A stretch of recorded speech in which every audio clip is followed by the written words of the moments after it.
Welcome, everyone, and welcome to the latest episode of Talk and Stalk, your unholy home for horror. I'm your host, as always, Barry, and for today, I'm going to be talking about my reactions on Scream, the recently released 2022 film, of course, the fifth movie in the franchise, and a film that I have very much been excited for, as I'm sure most Scream fans have. It's actually been 11 years since Scream 4 came out. And ironically, there was 11 years between 3 and 4 as well. And obviously, with Wes Craven passing in 2015, this franchise has very much kind of been in limbo.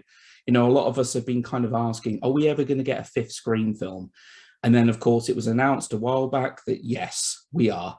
Obviously, no Wes Craven at the helm for obvious reasons, and obviously a new studio taken over as well with Paramount Spyglass Entertainment. Now, I've seen this film twice. I actually went to see this film on Friday night, and then I actually went to see it last night as well. And I'm not going to lie, I went in with some pretty high expectations. There's been a lot of buzz and a lot of hype surrounding this movie.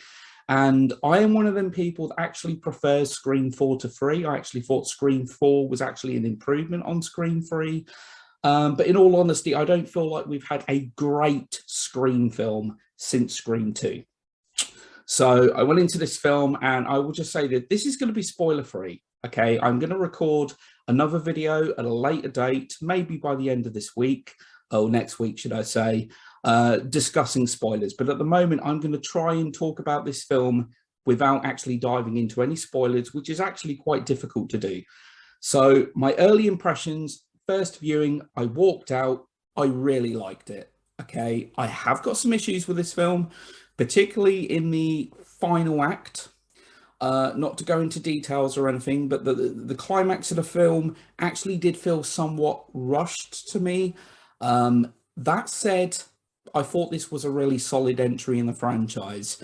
And, you know, giving us a new wave of characters as well. I know a lot of people have said, oh, there's not enough Dewey in this film. There's not enough Gale. There's not enough Sidney Prescott. Admittedly, these characters really don't have that much in the way of screen time. But what they're trying to do here is potentially, obviously, become the start of a whole new franchise. Okay. A passing of the torch, if you will. We get this new final girl, if you want to use that term, with the character called Samantha Carpenter, which of course is a nice little nod to John Carpenter himself. And of course there is a character in this called Wes as well, which again is a nice little tribute to Wes Craven. May he rest in peace. I thought this was a really solid entry. On the whole, this movie did thoroughly, it's a good guessing game.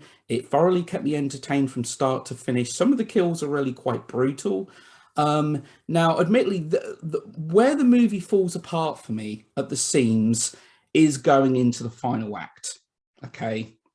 Again, I don't want to go into this, but I think I was expecting something to have a much deeper rooted meaning towards etching towards the first movie.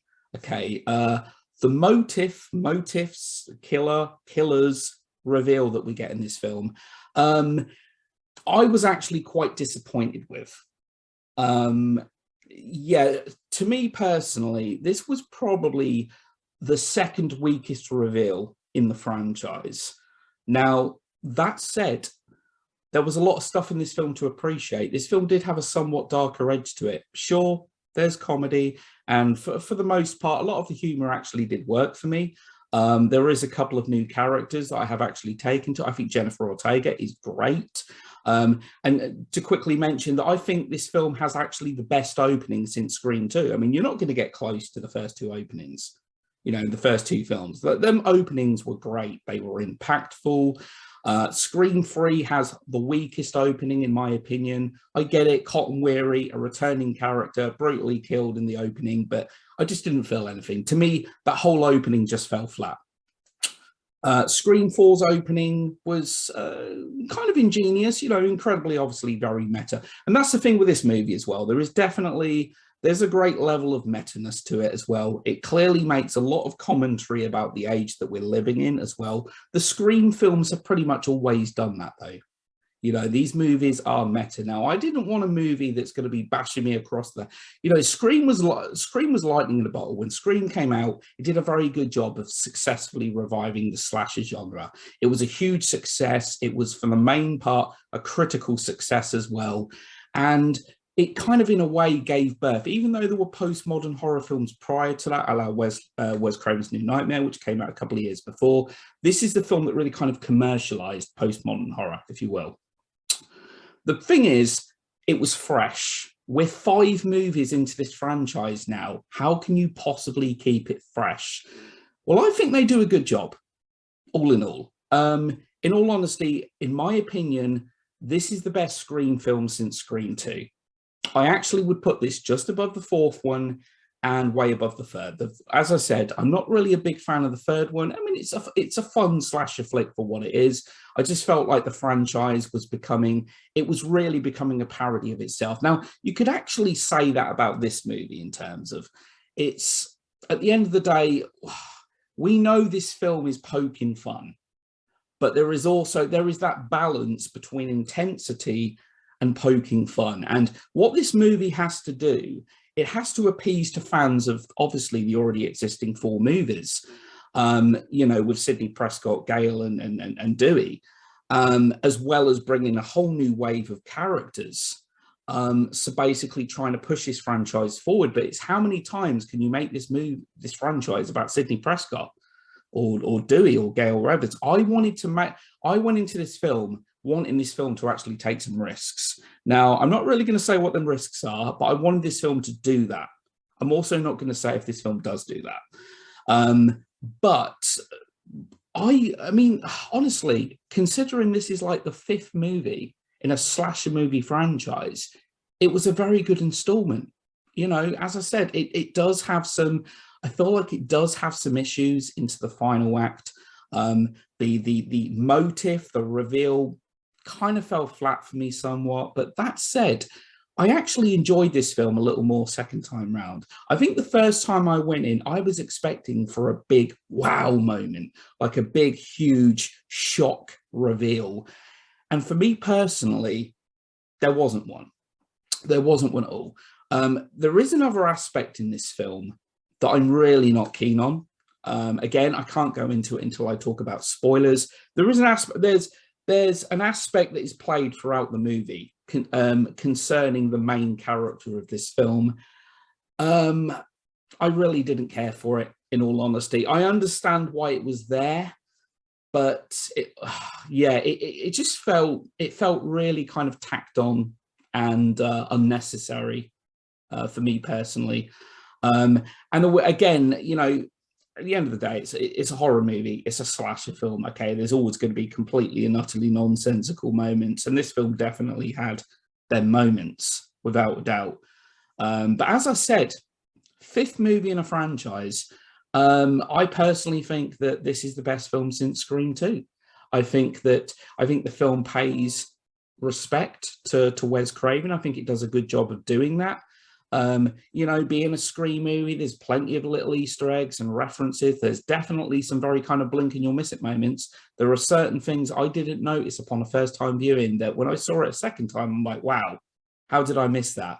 There's some cool little bits here and there for eagle-eyed viewers. So I think I think Wes Craven, personally, I think Wes Craven would be quite proud of this film. I think they did the only thing that I wanted to see different, in all honesty, was I honestly thought there was going to be a deeper connection to the first movie. Now, that's not to say there isn't a connection, but I honestly, I think I just went into this film expecting there to be the motive to me, the reveal just didn't really deliver. And I understand you're never going to be able to replicate what that first film did. You're not. You know, the whole 2 killer thing in the first Scream was you know, it was pretty unique. It was new. Now, I'm not saying there's 1 or 2 killers in this movie, but I'm just talking about the actual, you know, the climax of the film, the ending. Because I think most people going into a Scream film, I think we've already got that preset notion that there's a very good chance there's two killers. We've only had one film with one killer, but even in the original script, there were actually supposed to be two, because I believe Emily Mortimer's character was actually written to be the second killer. But this movie definitely has its moments of suspense. There's particularly one scene in particular that I really did like for its suspense as well. I thought that was really well crafted. As I said, when the kills do happen, they really are quite brutal. This is an 18 certificate. But I'm not quite sure, apart from maybe say one scene in the film, or maybe a couple of scenes, this film doesn't still quite capture the intensity that the first two films had. But it really isn't far off in certain aspects. You know, the opening to Scream 2, climbing over Ghostface from the car, great moment. Dewey's death in Scream 2. This movie does have some moments that do create a good level of intensity, which I really feel has been lacking since the third and fourth films. So yeah, my overall thoughts are I really like this. I really like this. As I said, I kind of wish the climax would have played out a little differently, but at the same time, I fully understand what message this movie was making. This movie, as always, it's making commentary. It managed to be very meta. There is one particularly very meta moment in this film that I actually thought was great. I thought there was an incredibly meta moment I thought was really good. And as I said, a really strong opening to this film as well. And it certainly does play on the audience's expectations at times as well. So overall, I would rank this as the third best film in the franchise. Now, as to where they go from here, obviously I can't go into spoilers. I do firmly believe there's the potential, yes, for another Scream movie, without a doubt. This film is actually doing really well at the moment at the box office. I think the last time I looked on Rotten Tomatoes, I think it was sitting on 75, 76% as well. So, but I think the climax of the film is probably the most divisive part. That's probably going to like deter some people. But that said, all in all, from start to finish, I really enjoyed this movie. And it's just good to see Scream back. So that's it for today. Thanks a lot to everyone that listened, and I'll be back again soon to haunt you and torment you. Take care.